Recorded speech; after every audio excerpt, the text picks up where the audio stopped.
Nanawagan po ako sa mahal natin na Pangulo na si Marcos Jr., mahal na Presidente. Ito na yon para pagbabago sa Pilipinas sa korupsyon ng PNP, Kamkrame, PRBS, Finance Controller, DC. Nandyan yung mga korupsyon dyan lahat, mga byuda, pinaghahati nila ang mga claim ng byuda bago ibigay. May pinatay na si Kerner, retired o din. At saka yung byuda na si Tita Mata, na taga Negros. Kung hindi alam ng mga anak, nanawagan ako taga Negros kung makakita sa video na nagpatay sa kanila si Giovanni Doron, ang sindikato sa Kamkrame nga nakakonek sa Finance, PRBS, o si Jor, si Naglahi, o MDR. Yan ang nakakonek sa mga sindikato dyan sa PRBS, Finance.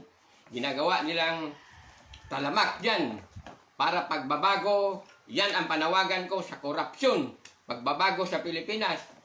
At sa NBI naman, yung pagbabago sa NBI, ito po, witness, sibruwer ako ng NBI.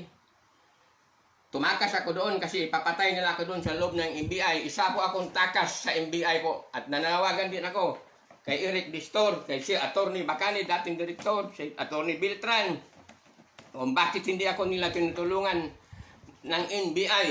At pinayagan nila na ipapatay ako doon sa loob. Alam ko lahat ng ginagawa ng NBI.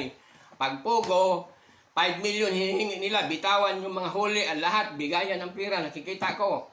Mga babae na huli, pinapagsasayaw nila hubot-hubad doon sa opisina ng Assistant Director sa loob ng NCR, NBI.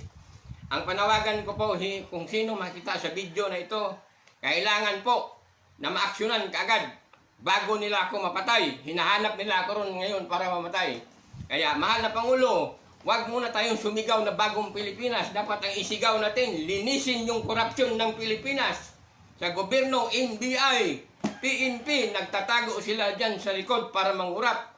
Hindi sila mga mahiya kayo, kundi mga salot sila sa lipunan. Mga baboy sila, inutil na mga klaseng tao yan. Mga inutil na opisyal. Maraming salamat po.